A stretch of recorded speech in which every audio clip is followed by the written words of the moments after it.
সাথে লড়াই করে জিততে হবে।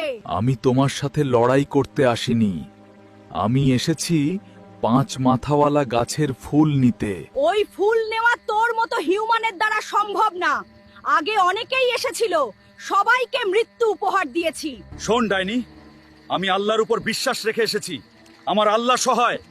তোর মতো ডাইনি আমার কিচ্ছু করতে পারবে না। জাদুর রশি, এই বোকা হিউম্যানকে বেঁধে ফেলো। ডাইনি, আমাকে ছেড়ে দে, আমার মাকে বাঁচাতে হবে। এখানে সবাই আসতে পারে, কিন্তু কেউ ফিরে যেতে পারে না। তোকে এখন আমার প্রাসাদে নিয়ে গিয়ে উৎসর্গ করব। হে আল্লাহ, আমি কোথায় আসলাম? আমাকে এই ডাইনির হাত থেকে রক্ষা করো। এখানে কেউ রক্ষা করতে আসবে না। আপনি কে? আমি মাধবপুর রাজ্যের রাজা। এই ডাইনি আমাকে বন্দি করে রেখেছে। আমার পরিবার বেঁচে আছে কিনা তাও জানি না। আপনি কিভাবে ধরা পড়লেন? ডাইনির জাদুতে আজ আমি আমার রাজ্য আর পরিবার হারিয়ে এখানে বন্দি।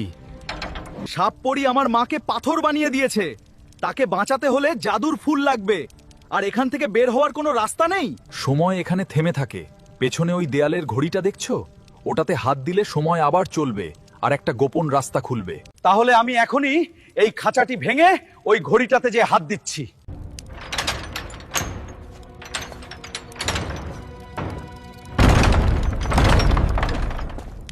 দেখো, রাস্তা পেয়ে গেছি। আমরা এখন মুক্ত। ওই দেখো, সামনে আমার প্রাসাদ, ওখানে আমরা নিরাপদ। তুমি চলো আমার সঙ্গে। আমি আর সামনে যাব না, আপনি আমাকে জাদুর ফুলের রাস্তা বলে দিন। শোনো, সামনে ভয়ঙ্কর কাটার জঙ্গল আছে, কোনো গাছ ছুঁইবা না। ছুঁইলেই গাছ জেগে উঠবে আর বিপদে পড়লে আগুন জ্বালাবে। কোথায় এলাম আমি? এত কাটা, যাব কিভাবে?